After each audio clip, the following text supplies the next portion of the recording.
بسم اللہ الرحمن الرحیم۔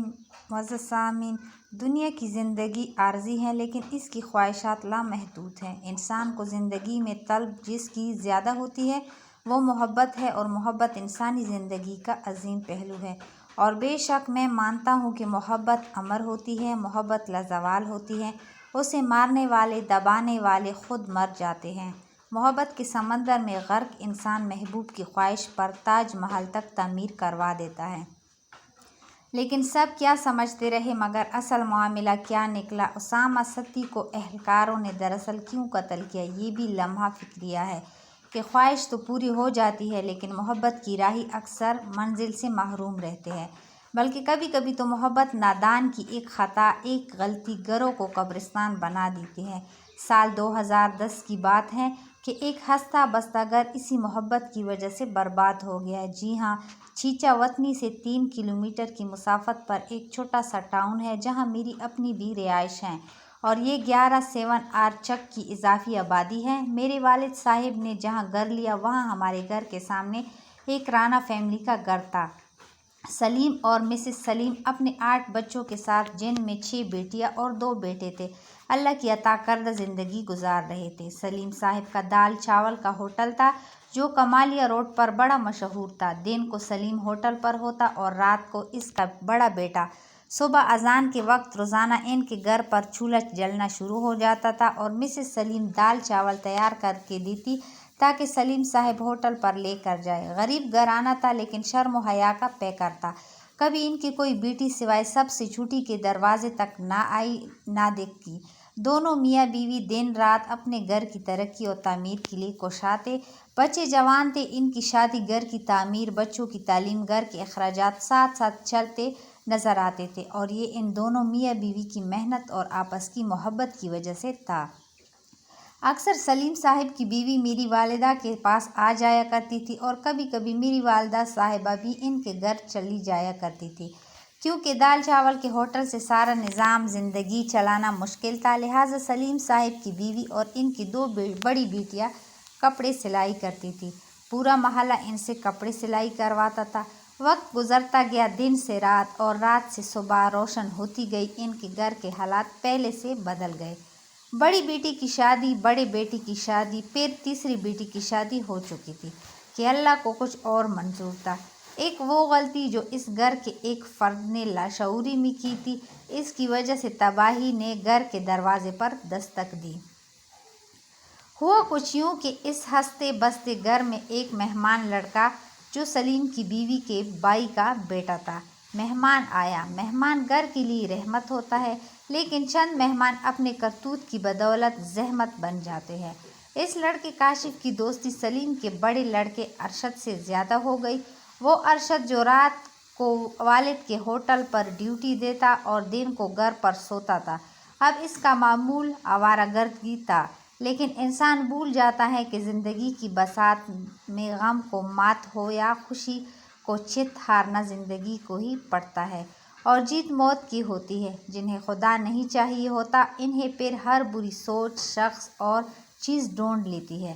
دنیا کی چند روزہ زندگی کے مصائب کو خود پہ اتنا سوار نہ کرے کہ آخرت کی دائمی حیات کو گرہن لگ جائے، کیونکہ دنیا کی تکلیف کیسی ہی کیوں نہ ہوئی، آخر ختم ہو جائے گی، مگر موت کے بعد آپ اپنے لیے کچھ نہیں کر سکیں گے۔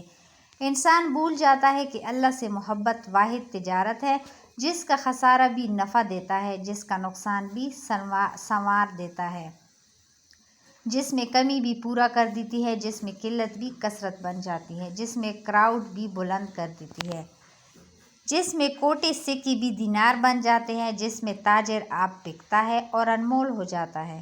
ارشد بھی بھول گیا کہ کچھ اطراف کشتی جا پر بوجھ کی مانند ہوتے ہیں، انہیں بروقت اظہار کر کے اتار دینا چاہیے تاکہ موت کے کنارے کا سفر آسان ہو جائے۔ سسکتی ہوئی سانسوں اور سلگتی ہوئی جھاڑیوں میں کوئی شور تو نہیں ہوتا، مگر چھیڑنے اور جھنجھوڑنے پر جو لاوا نکلتا ہے، سب جلا کر راکھ کر دیتا ہے۔ ارشد کی مدد سے یا غیر مدد، لیکن اس کے کزن کاشف نے محلے کی ایک لڑکی کو گھر سے بھگا کر فرار ہو گیا۔ یہ وہ عمل تھا جس کی وجہ سے باشرم و حیا گھرانے کے دروازے پر ذلت و رسوائی نے دستک شور برپا ہو گیا۔ ہجوم انسان میں کس نے کیا کہا؟ سلیم کو یہ اس وقت کا منظر آسمانی جانتا ہے، لیکن مہمان کے عمل سے بے خبر سلیم اور اس کی بیوی، لیکن باخبر اس کا بیٹا اپنے گھر کی تباہی اب اپنی آنکھوں سے دیکھ رہا تھا۔ کاشف بے شک لڑکی کو اس کی مرضی سے لے گیا، لیکن قیامت ٹوٹ گئی۔ سلیم کے گھر پر پنچایت ہوئی، سلیم کو طعنے سننا پڑے، لوگوں تلخ سوالوں کے جوابات دینے پڑے۔ لڑکی کی برادری نے یہاں تک کہ کہا کہ ہم تیری بیٹی اٹھا لیں گے۔ سلیم پنچایت سے تو واپس آ گیا، لیکن خاموش، کبھی کاشف سے رابطے کی کوشش کرے تو کبھی ارشد کی طرف لاچار نظروں سے دیکھتے ہوئے اپنی شرم و حیا والی بیٹیاں سامنے روتی دکھائی دی۔ سلیم کی بیوی نے لوگوں کے سامنے قرآن اٹھا کر کہا کہ اسے اور سلیم کو کچھ پتہ نہیں، لیکن وہ ان کے ساتھ ہر ممکن تعاون کرنے کو تیار ہے۔ لیکن لڑکی کے خاندان والے بھی لوگوں کی باتوں سے تنگ خاموش کھڑے تھے۔ آخر کار پنچایت سے ملنے والے 2 دن کی مہلت کو غنیمت سمجھتے ہوئے سلیم نے اپنے آباد گھر کو رات کی تاریکی میں ویران کر دیا اور خاموشی سے اپنے بچوں کو ہجرت کروا دی، اور خود ناکردہ گناہ کی سزا کے لیے رک گیا۔ ادھر کی بیوی بچوں کو لے کر جا چکی تھی محفوظ مقام پر، لیکن گھر بے دخل لوگوں کی باتیں عزت کو ذلت میں بدلتا دیکھ کر اپنے حواس کھو گئی۔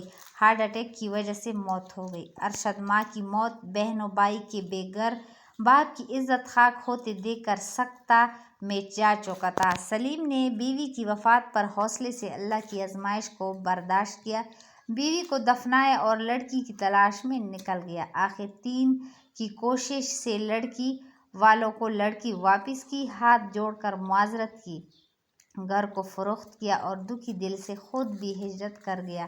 یہ ایک مہمان کی غلطی سے دنیاوی محبت سے پیدا ہونے والی صورتحال جو خطرناک کہانی کا رخ اختیار کر گئی، یہ سبق دیتی ہے کہ دوسروں کو پڑھنے اور سمجھنے کے بجائے خود اپنی ذات کو سمجھنا زیادہ ضروری ہوتا ہے۔ اللہ سے ہر وقت عافیت اور رہنمائی مانگتے رہنا لازم ہے، کیونکہ بعض اوقات پھانسی کے پھندے پر بھی پھول لپٹے ہوئے ہوتے ہیں۔ انسانی شخصیت کی نشوونما اس وقت رک جاتی ہے جب آدمی خود کو کامل سمجھتا ہے۔ ایک انسان کو بہترین انسان بناتا ہی اسلام ہے۔ اچھے مسلمان کا مطلب ہی اچھا انسان ہے، لیکن اچھے انسان ہونے کی حتمی نشانی یہ ہے کہ آپ عمدہ مسلمان ہو اور آپ کا خاتمہ بالایمان ہو، ورنہ کفر کی زندگی اور موت بظاہر کیسی ہی اچھی کیوں نہ ہو، اللہ کے نزدیک آپ بدترین انسان ہیں، کیونکہ آپ اللہ کے بندے نہ بن سکے۔ حالات جیسے بھی ہو، اپنے بچوں کی پرورش دین اسلام کی روشنی میں کریں، تاکہ آپ کے بچوں کی ایک غلطی، ایک خطا کسی کے گھر کی بربادی کا باعث نہ بن جائے۔ یاد رکھو کہ شدید دکھ اور انتہائی خوشی، یہ 2 حالتیں بڑی دھوکہ باز ہیں، مگر ان کے لیے جو اللہ کی حکمتوں پر بھروسہ رکھتے ہیں، کیونکہ دل کی حالت تو بدل جاتی ہے لیکن دل کی حقیقت نہیں بدلتی۔ لیکن دونوں حالتوں میں صبر اور شکر ڈال ہیں۔ بری عادتوں میں سے ایک بری عادت ہے کہ اپنے مطلب کی بات دماغ میں بٹھا کر دماغ کو تالا لگا کر چابی نگل لیتے ہیں اور کچھ بھی سمجھنے سے عاری ہو جاتے ہیں۔ جس طرح کلی کا سامان کسی اور کا سامان ہوتا ہے، اس دنیا میں کچھ بھی کسی کی ملکیت نہیں۔ تو مزید اچھی ویڈیوز دیکھنے کے لیے ہمارا YouTube چینل سبسکرائب کریں اور بیل آئیکن کو دبائیں۔ اللہ حافظ۔